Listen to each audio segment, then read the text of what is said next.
kids because you tortured Kim with a married man to get to that paper. She used to be at Puff House while Kim was there on some super disrespectful shit. I'm spitting like a motherfucker. But that don't mean that somebody needs to get beat down. But if a woman participates in the abuse of another woman, why are all women sticking up for her? So I don't know that for a fact. Look it up. Wait, hold on now. We ain't co-signing that. What the fuck is this nigga talking about? Now, I get the overall point of what he's saying. He's saying that Cassie was used by Diddy. Well, I'm saying she was used by Diddy. He's saying that Cassie actively participated in disrespecting Kim Porter. That's like a new theory I haven't heard from many people. I haven't heard about that overlap between Kim Porter and Cassie. But he's claiming that Cassie was a part of the disrespect and a lot of the things that were seen towards Kim Porter. I don't know, so I don't want to put no opinion on it. I mean, it's as that she watched it, that she knew. Now, knowing is a different story because some people are so twisted in their mind that they might think that they can change somebody. Now, that might have been her mistake, but that's not deserving of her getting hit. No, what I'm saying this is women are not a monolith. Y'all ain't all created the same. Sometimes when you see a woman getting her ass whooped, that's because she just robbed a nigga or she set a nigga up to get murdered, or all women ain't fucking victims. So I'm not about to run around here on this tape and act like all you bitches is good bitches. Some of you bitches about all bitches. Ain't We're shit. talking about the Cassie thing. We're not talking about all bitches. Cassie, I'm telling you. We're talking about that. I mean, why are you antagonizing for bitches? I'm not antagonizing. I'm just saying, we already do you know Cassie? No, I do you think she had sex? Let me ask you a question. I don't know the bitch. I wouldn't piss on the bitch if she was on fire in the street. We're all going on what we see. Let me ask you a question. You know, what's happening here is an interesting discussion. And it's interesting because I think, take away all the colorful language you're using towards some of these women that might be victims. The intuitive question is, who is a victim versus who was complicit? And also, maybe the bigger question is, if I say, yo, let's take away anything to do with women. Let's just keep it at men. I say these guys are bullying me, right? And I have now gained or garnered sympathy for these men bullying me. But then it's also revealed that I was bullying 3 other guys. Am I still a victim because I was being bullied? Or is it one of those things where it's like, well, you're acting like you never did anything, but you also contributed to the harassment or bullying of other men? Like, you're basically shouting to the world, hey, I was bullied by these guys, but then someone else is shouting out, well, you also bullied them. Now, that's an interesting, and obviously I have no commentary when it comes to that, just because they're also evoking pretty much the spirit of Kim Porter, saying that maybe Cassie was a part of harassing Kim Porter, which we don't know. Kim Porter isn't here. If you don't know, Kim Porter is the mother of, I believe, Diddy's twins and King Combs, I think. And basically, she's no longer here. So to say that, it's just interesting, okay? Or odd a little bit, right? Anyway. We know what we see. Do you think that woman had sex with him after he whooped her? 100 Probably, million yeah. times. She stayed with him many years after that. What the talking about? That's not still. I don't like a motherfucker. If a bitch whoop my ass, I'm through with you. Well. Hey, I had a cousin get stabbed 4 times in the chest in his sleep.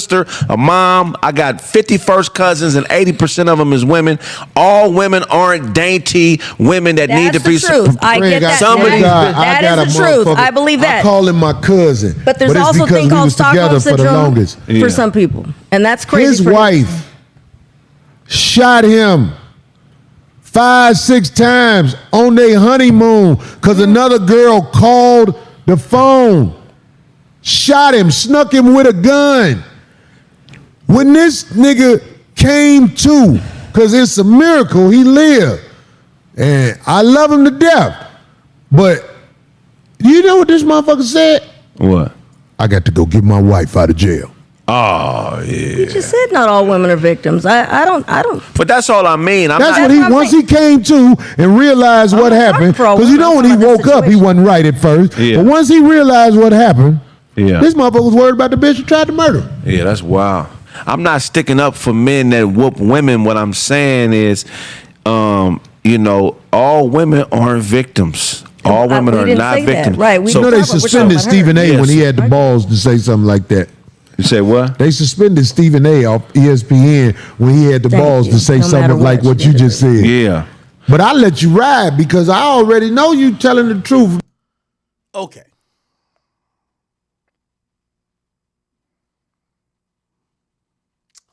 Now, to address what all these guys are saying, they're basically saying that, hey, Cassie may have been just as vile as Diddy. I don't know. I only see Cassie's relationship with Diddy and what she said. Diddy hasn't really offered any defense. He hasn't offered anything else. I do have to say, listen, that's a possibility. I'm not going to rule it out, but I'm only going to go off what seems more plausible and what seems what is. The fact is this, man. Maybe Cassie be on some shit. Maybe she, whatever. What we do know, not only by watching the video, what we've heard, and Diddy ain't provide a response. Man, that nigga Diddy was on some wild and shit, man. And it's kind of immature and premature for us to even offer defenses for a nigga who don't even defend himself. We don't even see Diddy, like Diddy apologized for beating her ass, but he ain't even apologized to her. He apologized for us seeing the video. It looks crazy on us to be just sitting here trying to offer up defenses saying, well, some women are bad. Hey, listen, y'all know me. I know some women who are really devious. They'll lie, they'll cheat, they'll steal from you, and they'll set you up. So I'm not saying women can't do that, but if we're in a situation right now where we're seeing video of Diddy beating the brakes off of this woman, yeah, maybe it's possible that she was down with all the freak-offs. Oh, maybe it's possible that she was really a treacherous chick. But what we have seen so far, what the evidence has proven or at least shown to be true, why the hell are we over here wondering if Cassie did something rather than thinking about the person who actually did do something? It's Diddy. We've heard a million stories about you. We've seen mad lawsuits about you. And now we're seeing video about you. If there was any proof of Cassie being anything even remotely close to being a co-conspirator or someone else that could be close to being of your ilk and being of your mentality, we would have seen it, or you would have leaked it. You're the person who literally came out and said this was all a lie until CNN leaked the video. So you want me to believe that if you had video of Cassie doing some dumb shit, you wouldn't already put it out? If you had video of Cassie violating other people, violating you, doing the worst of the worst things, you wouldn't have put it out? I'm just not believing that. And again, it's not just blanketly, because I don't think you should blanketly believe any victim or alleged victim. But it's very important to kind of see what's being alleged and take it in a very methodical manner. Yo, Diddy, you said you ain't do this shit. We got you on video beating the chick's ass. You're claiming that she's shaking you down. We ain't seen no evidence of the sort. Her lawsuit seems pretty legit. Fuck are we talking about?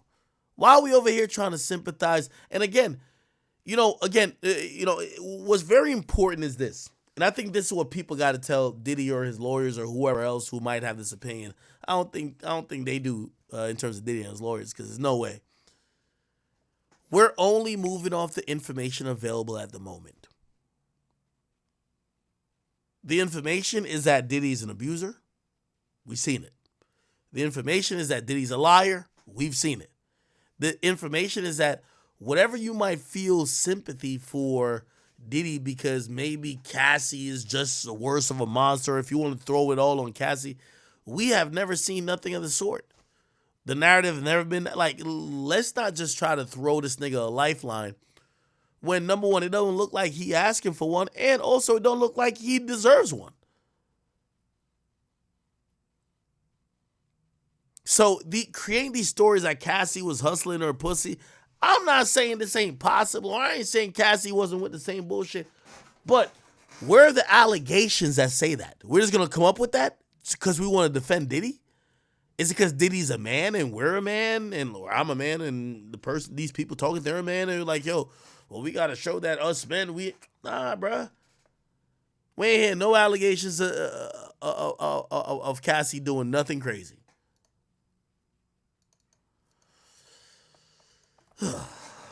Anyway, let me see. Is there any? Is there something else I should be pulling up?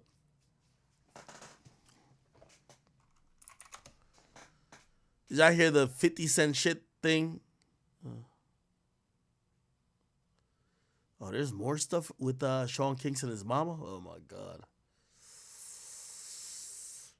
Oh my sweet Jesus. What in the hell? Okay. Let's see if we could before we get to there, let's see if we could get to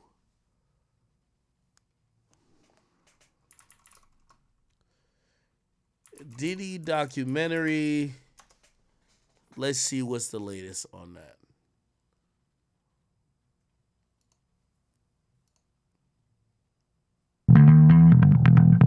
With his band at Cannery Hall. Oh, did I watch this already? He gives her a big kiss, and then right after the kiss, he gets it with the burger. Oh, wow. Who would you rather? They bullshit over here. We trying to get to the real shit. Oh, okay. Oh, we have the lawsuit we ain't go through yet. Do y'all want to go through the lawsuit? Some of them may or may not involve consent. At least that's the theory. So we don't know. Yes. But that's an issue. Meanwhile, all of these things are certainly going to be... They're fodder for documentaries. Fair game for documentaries about Diddy. We, of course, have one that... So we do have a lawsuit here that we're going to... let's look into. This is a lawsuit, of course, as we said, filed by... What's that guy's name? Tyrone Blackburn. You should take it with a grain of salt. When you see one particular attorney, very relatively new, we don't know many victories that has been on his belt.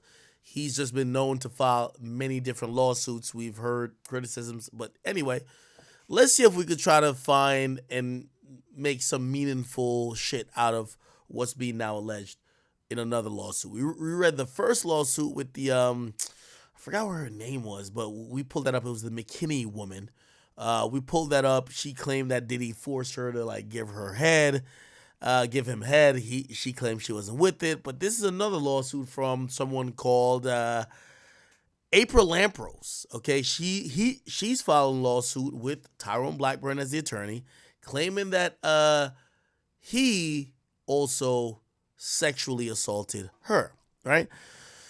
April Lampros versus Sean Diddy Combs, blah, blah, blah, blah, blah. You see they always put in, the record label Sony Music Entertainment. And let's see. You'll see signed right here.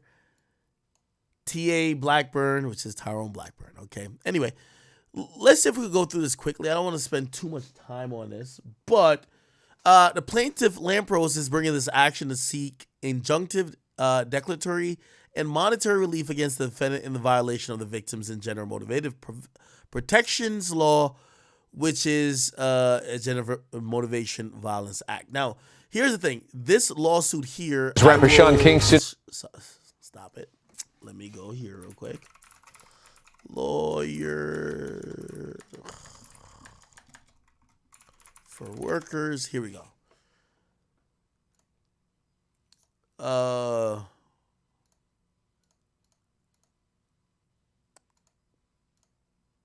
Here we go. I think so. Diddy update. That story floating around that Diddy paid $50,000 to the hotel to buy that tape. No. Let me see. Has he talked about the other ones? Yo, what? No. I thought he did. It's my man, lawyer for workers. The most interesting things about these two new lawsuits against Diddy, two things. First off, what you see is what's real, what's powerful. The eyes, Chico, are everything. If you see that video and then the women come forward, right? Cassie settled her lawsuit. You hear about 30 million. You hear about Me Too. No. Those women were not ready to come forward. But when they saw the video, they're like, all right, now I'm ready. Now people are going to believe it. Number two, that lawsuit is bought under something called the Gender Motivated Violence Act. They're claiming that sexual assault is an act of violence motivated by one's gender. It's a good claim. But what's very important about that claim, in New York, you can bring that claim for the next year or so, even if it happened a very long time ago. Time limits are very tight and strict and are different in each case and depend on your circumstances.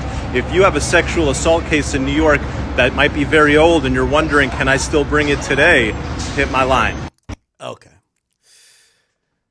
So essentially, they're bringing it under this Victims of Gender Motivated Violence Protection law and the Gender Motivated Violence Act, which has kind of extended the pretty much what you would call statute of limitations for civil actions against people who have done certain things in terms of gender motivated violence for decades. And this one, I believe, goes back to, we're going to figure it out in a second. Anyway, apparently the suit arises from the actions of Sean Combs, Bad Boy Records, Arista, a subsidiary of Sony Music Entertainment, for their participation in the harm visited upon April Lampros. Now, I think we did a Google search on who she is. April Lampros. This is the woman, if you're wondering who this is this woman here, okay? Apparently she was also like a model or something like that. Let's go to Google. April Lampros. She was like a model, I think, on MTV or something, or VH1.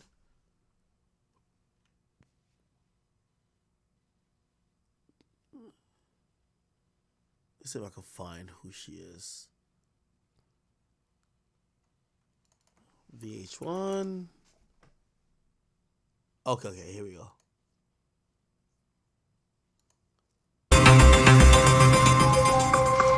My friends, we've got some breaking news from overnight as Sean Diddy Combs is being sued again. In a lawsuit filed Tuesday, former model Crystal McKinney is accusing Combs of sex assault. The model claims she was drugged and sexually assaulted by Combs back in 2003. According to her complaint, Combs invited McKinney to a studio session where McKinney says she was given laced marijuana that made her very intoxicated. She says Combs then began kissing her without her consent and forced her to perform oral sex on him. McKinney claims she then lost consciousness while at the studio, but later woke up in a taxi cab. This is the 7th lawsuit filed against Combs since November of 2023, and this is the 6th lawsuit that accuses him of sex assault. Our question this morning, how is Diddy going to handle this new suit? Let's bring in our power panel. Okay, before we get to that, we have the lawsuit here, so it's the 7th suit. Okay, let's read through a couple things real quick. April Lampros is a Caucasian female United States citizen who was at all relevant times and relevant to the action and resident and off and domicile, which means she lived in the state of North York. What state is North York? Chat. Is there a state in the United States called North York?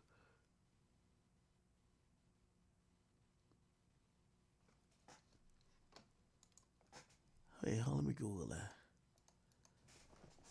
Is there a state called North York? Huh? It's some Toronto shit.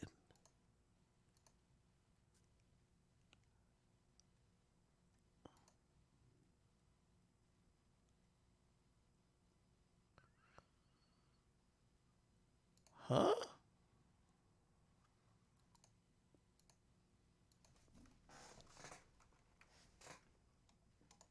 So what state is called North York? What the fuck?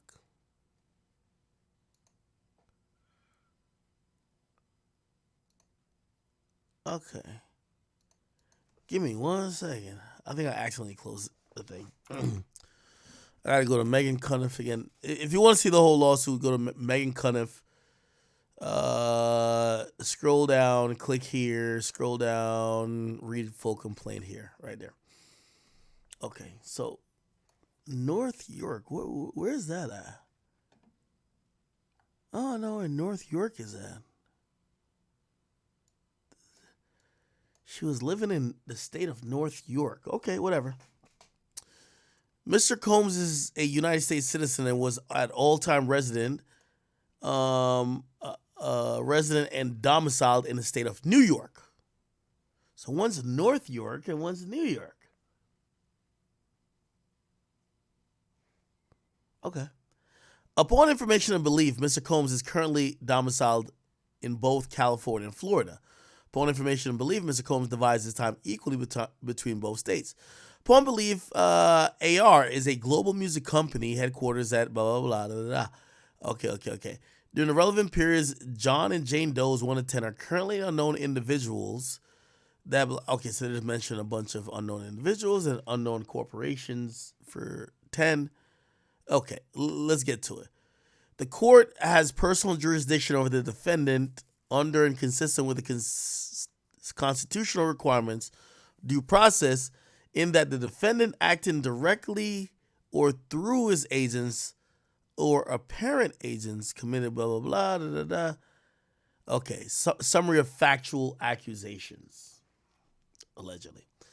Upon information and belief, Miss Lampros met Mr. Combs in early 1994. So 1994, that's 30 years ago. Right? Am I tripping? No, that's 20 years ago. No, that's 30 years ago. 1994 is 30 years ago, right? Let me see. Let me Google it. If I was born in 1994, how old would I be now? It's 30. Yeah, so it's 30 years ago. Cool. Upon information that they met in 1994, which is 30 years ago, which is after the birth of his first son, Justin Dior Combs. At the time, she was a college student and studying fashion and marketing. To impress her, Mr. Combs would often invite her to Bad Boy recording studios in New York City. When she met Mr. Combs, she shared with him her dreams of working in the fashion industry, and Mr. Combs promised to mentor her and help her by introducing music and fashion industry executives, as well as assisting her with finding work. Mr. Combs love-bombed her, showered her with gifts, flowers, as evidenced by one of her cards that accompanied the flowers that Mr. Combs sent her for Valentine's Day 1994. It says, Happy Valentine's Day, love, Puffy. Okay. Mr. Combs went as far as to invite her to his first Father's Day celebration. The invitation to that event is below. It says, Dear friends, on July 19th, 1994, Bad Boys Entertainment would like for you to come and join us in celebrating the original Bad Boys' first Father's Day celebration. For this occasion, there is a dress code. No jeans or sneakers will be permitted. This spectacular event will be held at the Capitol located at blah, blah, blah, and will begin promptly at 10. Will go until. Oh, he didn't say end time. Please come early to avoid any inconvenience. For further information, you can contact the Office of Bad Boy Entertainment, blah, blah. Remember, the dress code will be strictly enforced, so dress your best. Thanks for your support. June 19th. Okay, a month after the Father's Day event, he invited her to an exclusive Bad Boy party with performance by Usher, Craig Mack, and Notorious B.I.G. I guess this was the performance invite. By the way, let me ask y'all a question. Is it odd to y'all that invitations from 30 years ago is still being kept in mint condition? She has a Father's Day invite, mint condition. Keep in mind, I don't think they were sending this in email. This looks like a picture of a actual booklet, right? This looks like a picture of an actual booklet. She has all these in mint condition from 30 years ago. Okay. Could be coincidence.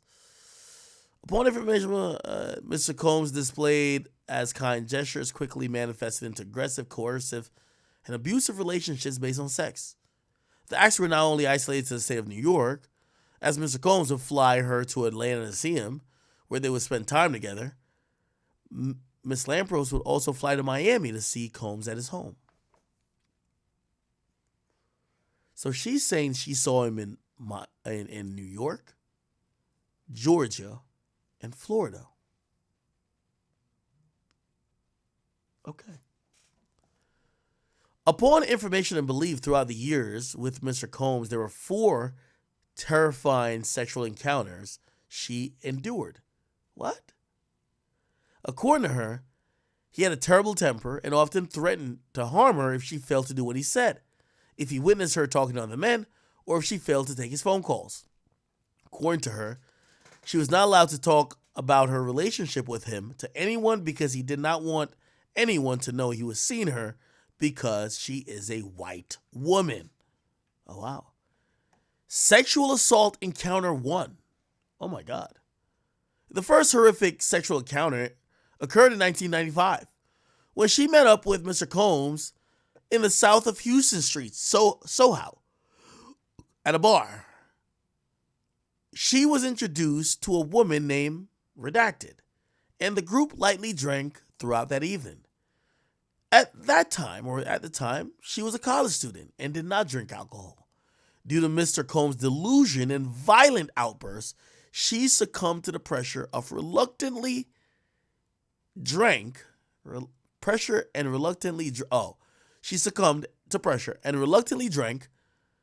with Mr. Combs and Redacted. As they drank, Mrs. Lampros began feeling uneasy. At this point, she had only few sips of one drink.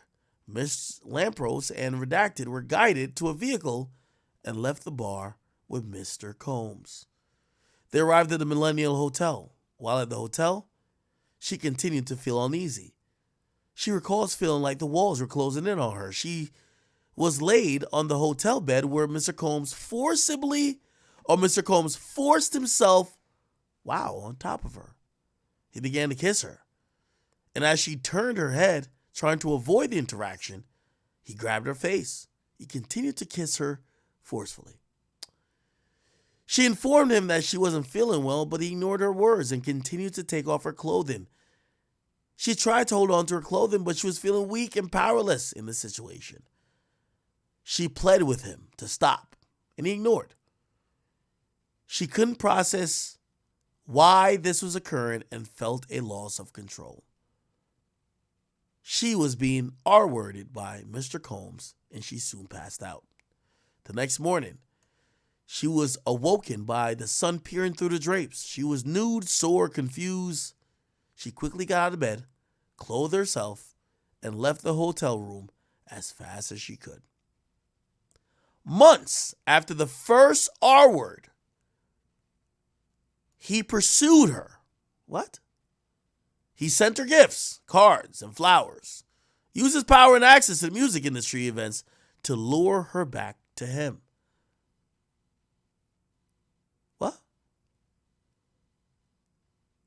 She was a hopeful, yet naive college student and took Mr. Combs at his word and believed that the first R word was a possible mulligan and decided to give him a second chance. What the fuck? Wait. Nigga, I must be drunk. Months after the first R word, Combs pursued her, sent her gifts, cards, and flowers, and used his power to lure him back to her, or lure her back to him. She was hopeful and naive and took him at his word and believed that the first R word was a possible mulligan? Is this Madden? And decided to give him a second chance? Shreddy? Wait, hold on.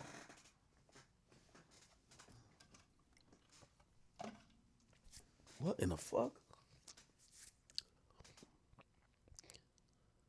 At this time, she was a college student in her late teens and early 20s.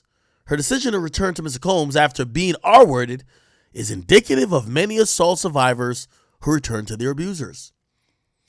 Mrs. Lampros agreed to meet with Mr. Combs to discuss the business opportunities he promised, as he knew her passion was to pursue a career in fashion and music.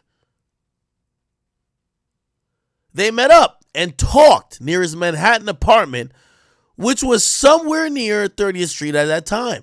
She was under the impression that what had occurred months ago prior between them would never happen again. She was holding on to Mr. Combs' promises of access to his industry to pursue her passion. Mr. Combs was respectful, regained her trust, and used her common interactions with Arista Records, parent company of Bad Boy Records, and as Mrs. Lampros was an intern there, things seemed to be normal between the two until the second incident of R-word. Huh?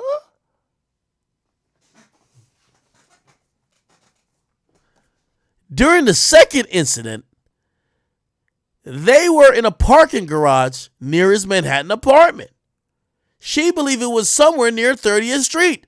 They were headed to dinner, and Diddy was inebriated, which means drunk.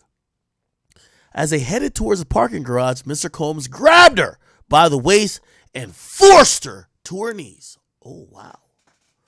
He quickly unzipped his pants, exposing his erect. Wow. He grabbed her hair, wrapping it around his fist. Wow. He then forced his erect in her mouth and demanded she performed oral. Wow. As Miss Lampros' eyes filled with tears, she could see the parking garage attendant witnessing this horrific assault. This had no impact on Mr. Combs. He was blinded by his lustful desire to pleasure himself as at Mrs. Lampros' expense. When Mr. Combs was done with her, he told her to get up. She was in shock, morally depleted, embarrassed, and in physical agony because Mr. Combs violently yanked her down to her knees and pulled her hair.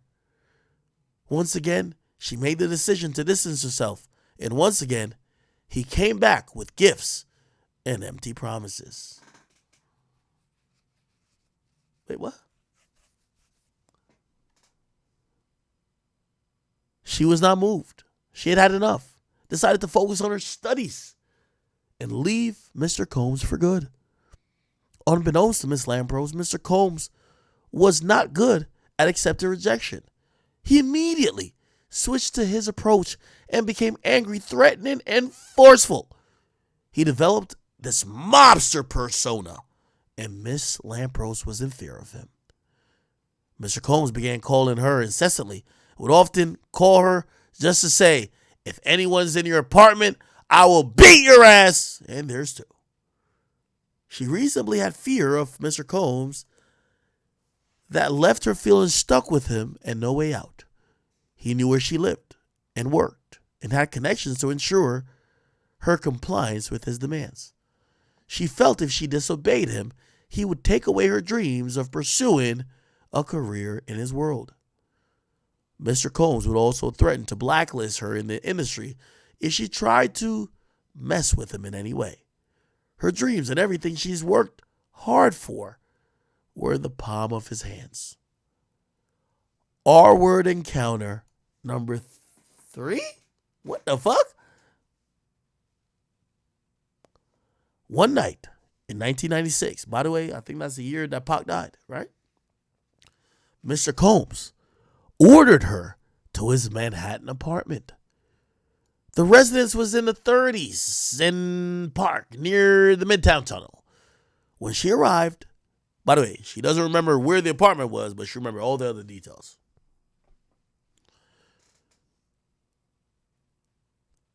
Okay. When she arrived, Kim Porter, oh my God, Kim, and 2 other people were present.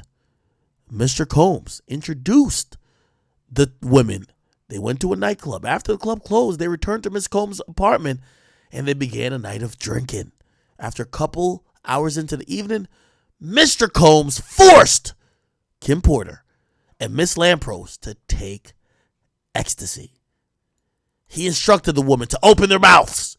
When they complied with the demand, he forced the pill down their throats to ensure the pills were swallowed. Mr. Combs' hands were so far down her throat that she gagged. He even checked under their tongues. What in the fuck? With the combination of alcohol and ecstasy, Miss Lampros recalls feeling lightheaded and lethargic. After being forced to take ecstasy, Mr. Combs then demanded Kim Porter have sexual intercourse with Miss Lampros. She vocally opposed the idea, but Mr. Combs quickly reminded her she had no control over the situation as he could make her lose her job. She knew she had to comply because he had witnessed what happened, because she had witnessed what happens when someone defies Mr. Combs. She had also been threatened and victimized by Mr. Combs and did not want to cause problem because she feared him. As he demanded Miss Porter and Miss Lampros engage in sex, he sat close by, masturbating for some time before pushing Kim Porter off of Miss Lampros and forcing his penis inside of her and R-wording her. Oh, my sweet Jesus. Miss Lampros felt numb at that moment and emotionally checked out. A few hours later, she recalls being woken up by Combs, who told her to leave the residence. She felt disgusted, ashamed, and embarrassed, and couldn't believe what had happened. Shortly after this incident, she slowly distanced herself from Mr. Combs, even though she was reluctant to be with him. He used industry connections and invitations to keep her attached. He went as far to invite her to Kim Porter's birthday celebration. Okay, I can't read this right here, but it says December 16th, 1997. Wow.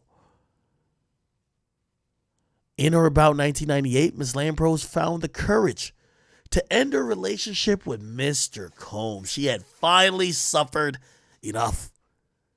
However, this ending was one-sided. Mr. Combs and Kim Porter weren't done with her. Kim was a very resentful woman of Miss Lampros after she was forced to engage with sexual acts. She dined at Miss Lampros' place of employment, a bar named Sliver, which was in Soho. According to Miss Lampros, Miss Porter was enraged when she saw her. According to Miss Lampros, 2 days later, Mrs. Porter called her employer and complained to the manager, alleging that Miss Lampros had attempted to poison her. She then stated that her boyfriend was Sean Combs and could have the business shut down if he didn't immediately terminate Miss Lampros. Later that evening, the manager told her he had let go of her because Mr. Combs called and demanded that he fired her.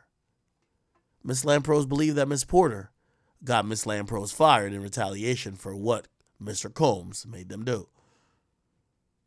According to Miss Lampros, her boss was afraid of Mr. Combs and his contacts and told her He had to do it or Mr. Combs could risk getting his business closed.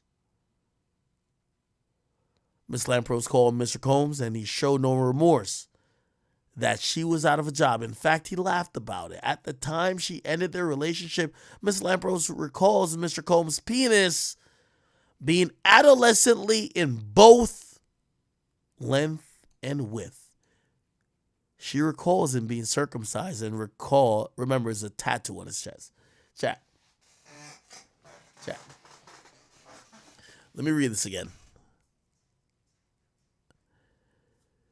Yo, what attorney or what person writes up a lawsuit that you claim your client got R-worded and the intimate details or the play-by-play details is you dissing the nigga who did it by saying she recalls that his penis was adolescently, which means it was like a teenage boy in length and width. Basically saying Diddy had a small penis. He R-worded her, but he had a small penis. Who says that? Okay. Whatever. She recalls him being circumcised. Okay. While in a relationship with Mr. Combs, she was a student at FIT. She had a passion for fashion, and Combs knew this. He promised her several working opportunities in the fashion and music industry, and the two often discussed plans to launch his own clothing brand. Within months of her ending their relationship, he launched Sean John. There's a fourth encounter? Jesus. According to Miss Lampros, she saw Mr. Combs at an event at Rockefeller Center. In or about the end of 2000 going into 2001. At the time, she said that he may have been filming a season of Making a Band. According to her, when Mr. Combs saw her, he approached her and asked the camera crew to turn off the cameras to not film their interaction. According to her, he asked how she was, expressed to her that he missed her, and asked if she would leave the event at Rockefeller Center with him. She rejected Combs and left. According to her, later that evening, he kept calling and asking if she would come to his apartment on Park Avenue, but she said no.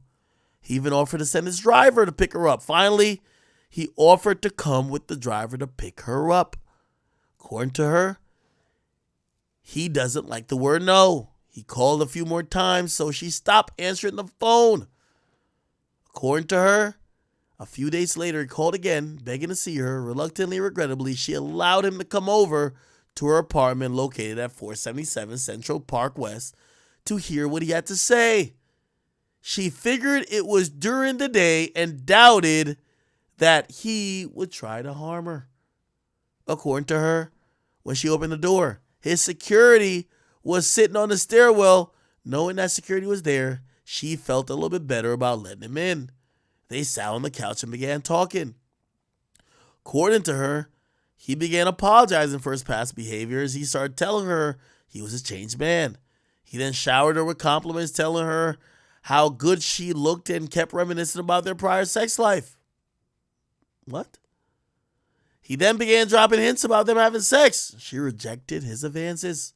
Suddenly, out of nowhere, he violently grabbed her and forced her onto him. He began kissing her and touching her against her will. At that point, she fought him off, after she quickly realized it was a big mistake to have allowed him to visit her. She told him to leave, as she felt he just wanted to use her for sex, and he hadn't changed at all. Even more disgusting was the fact that she knew he was involved in a very public relationship with Jennifer Lopez. According to the several media reports from that time, he ended a relationship with Jennifer due to infidelity in 2001, February. This is around the same time that he allegedly R-worded her. Luckily for her, the couch was right near the door of the apartment, so it was easy for her to reach for the door, open it, and demand for him to leave. She ensured that his security could hear her telling him to exit. She was afraid Mr. Combs would have R-worded her, as he does not take no for an answer and had a history of violently handling her and forcing her to perform oral on him. She's in possession of several of Mr. Combs' phone numbers throughout the years. According to her, in or about 2023, she was at a function, and a gentleman informed the man Miss Lampros was dating that he should reconsider dating her because he personally saw a video of her and Sean Combs having sex. According to her, he shared that he had saw the tape during the summer of 1997. According to Miss Lampros, she was told that Diddy apparently recorded them having sex without her knowledge or knowing and showed it to multiple people. Okay, these are causes for action, which means these are what she's saying. So she's saying, we can read the highlighted portions. Battery, R word, negligent infliction of emotional distress, violations of the law that allowed this lawsuit to go through. And yeah, in none of these lawsuits, they ask for a specific monetary amount, but they ask for amounts in general that the judge could grant at a point. Preservation notices and other things. And here we go. Tyrell Blackburn. I don't know, chat.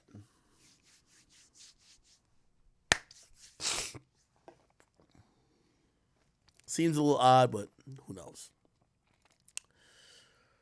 Who fucking knows? All right. I'm going to switch gears real quick. I don't have too much on that lawsuit. I mean, I don't want to be someone who's victim blaming. A woman claims she got R-worded 4 times. She went back every single time. According to her, Diddy put her in those positions. He was using her career over her. Maybe that's possible. I don't know. I'm not a judge. I don't want to get too much into this.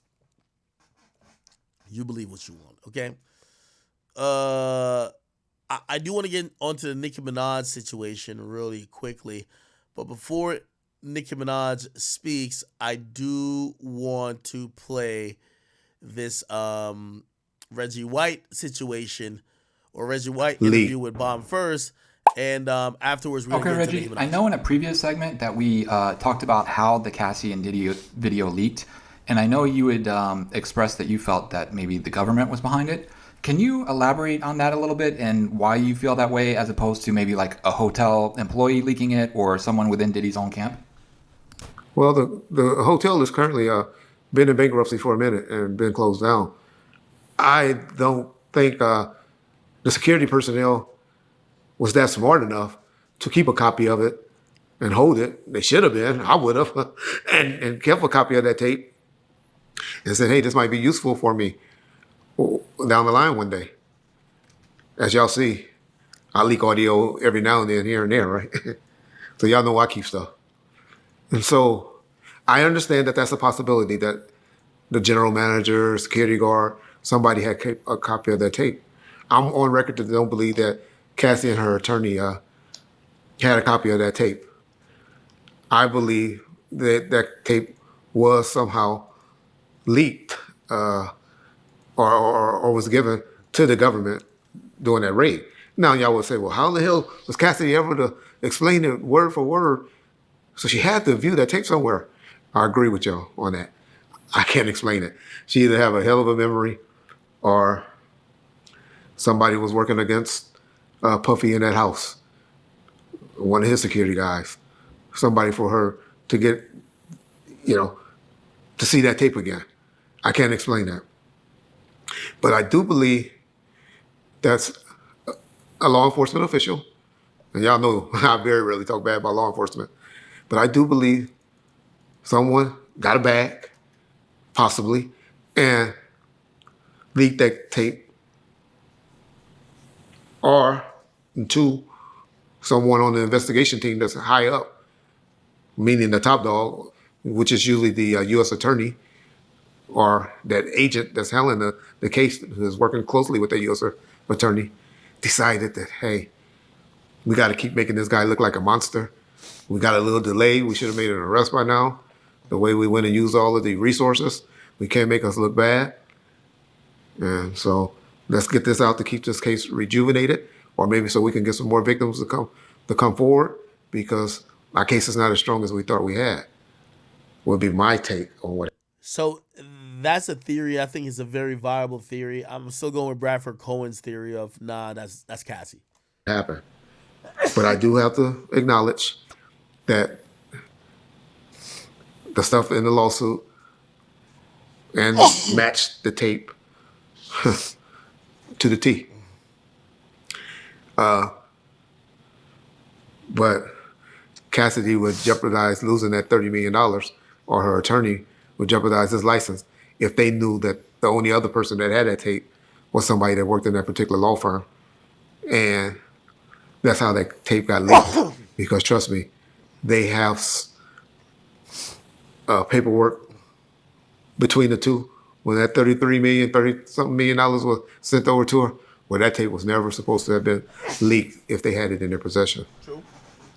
So that's why I believe if nothing happened in the next week or two, it was definitely the law enforcement that leaked the tape for whatever reason.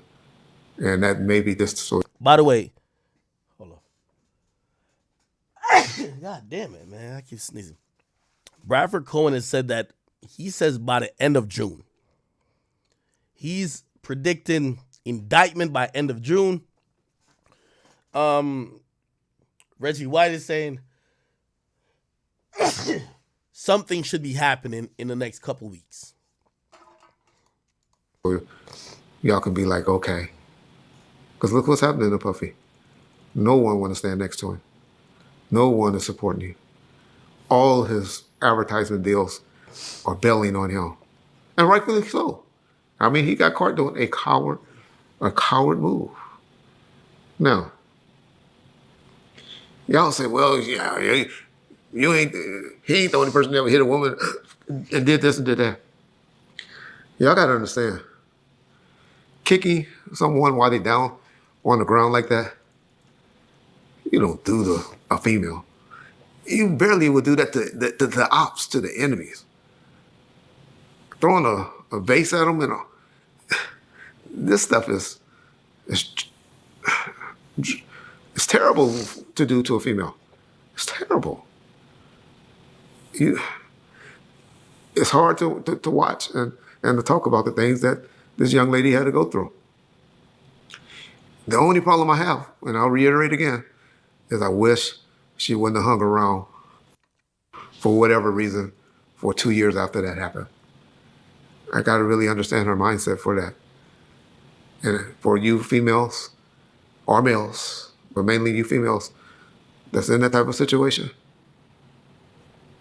get out of it. Get out of it. Y'all don't have to be in a situation like that. You don't have to take that. Which, by the way, if you put both of these guys' takes together, Bradford Cohen is saying, hey, listen, there's a legal problem where they might look at Cassie as a co-conspirator.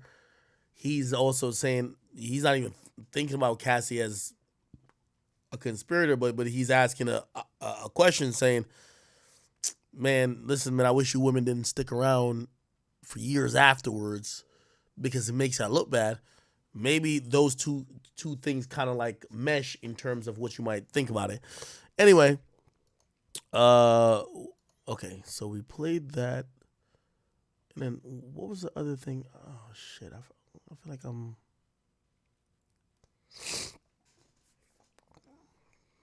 I feel like I'm losing track of what I was trying to. Okay, so we got Bomb first, and I think we're good then. We don't. Oh, by the way, you know what I forgot to ask Bradford Cohen about was the NBA YoungBoy shit, because he actually posted about that too.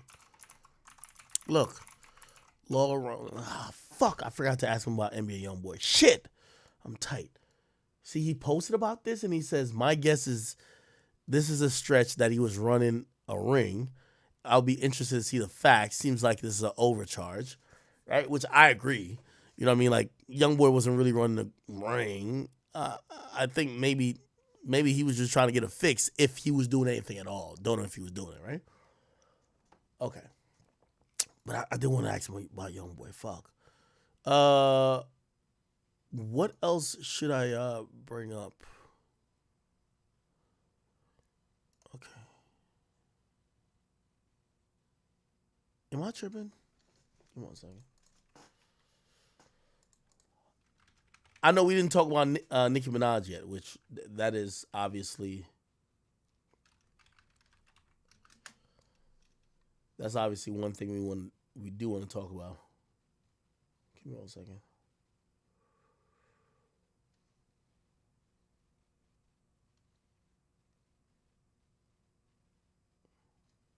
Oh, okay. A few other things, and then we'll get on to Nicki Minaj shit. Sorry, chat. People are asking for Diddy's star on the Hollywood Walk of Fame. They want that to be removed. Listen. Calls to remove Sean Diddy Combs' star from the Hollywood Walk of Fame, but that effort now hitting a major roadblock. KTLA's Omar Lewis joins us live from Hollywood to explain why he may be able to keep his star despite recent sexual assault allegations against him. Omar? Yeah, good morning. We can tell you that the controversy surrounding Diddy's star is intensifying this morning, and the Hollywood Chamber of Commerce is remaining firm on its stance despite at least 7 civil lawsuits alleging sexual misconduct and other serious allegations, along with a federal investigation. We could take you to video here this morning and tell you that a spokesperson telling TMZ that the Hollywood Chamber of Commerce has not discussed removing Diddy's star, and they emphasize their lack of authority to do so. While the chamber does have the authority to nominate, manufacture, and install stars and even conduct the installation ceremonies, they say they do not have the power to remove them once they're in place. These growing calls come after that shocking surveillance video footage released last week showed the music mogul attacking his then girlfriend Cassie Ventura back in 2016. On Friday, the president of the Los Angeles Urban Policy Roundtable called on the Hollywood Chamber of Commerce CEO to publicly renounce Diddy's star, saying the Hollywood Chamber of Commerce, with much fanfare, awarded P. Diddy that Walk of Fame. Okay, to simplify, the Walk of Fame, people are saying, once we award a motherfucker a star, we are not in the business of then judging their behavior or their outside of their, talent or their art to see if we could take it back. And they're like, we don't do that, right? And by the way, again, this is gonna be an unpopular opinion, but I fuck with the Hollywood Walk of Fame for that. Hey, we're now in this era where like people want to,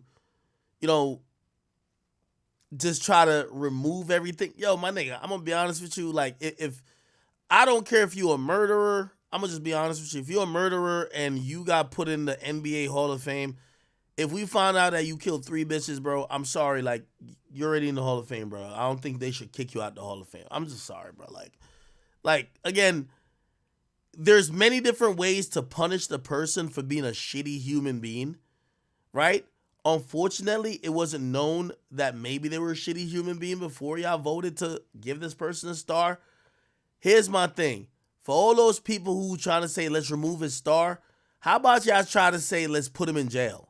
If y'all really think Diddy's that shitty of a human being. I just don't think that everybody needs to have this revisionist history of, oh, okay, we gave him this honor, but we could take it back. No, I think he should keep his key. The key to the city don't mean shit. Y'all do notice, right? Having the key to New York City don't mean you get out of a traffic ticket. Don't mean that you can't get sued. Don't mean that you get free lunch. It don't mean shit. So when they're like, oh, yeah, we about to take it back, it's like, you're taking back what? You're taking back like this award that really means more to the city on a symbolic perspective than it actually means to the person on a utility perspective. So it's like, bruh, what are we doing? Don't hope that he gets his star removed or he gets his key removed. Hopefully he gets his freedom taken away if you really think he's bad. Oh shit, we didn't even talk about this. Oh, all right, hold on. Let me play what Stephen A says, and then by the way, we do have two more huge topics we have to get to. I know we're at the 6 hour mark. If you guys don't know, who have been watching on Rumble or like Twitch or whatever else, we do have big topics still that we got to get to. We got to get to the Nicki Minaj topic, and we also got to get to the Tyga scrapping with Travis Scott topic. Here we go.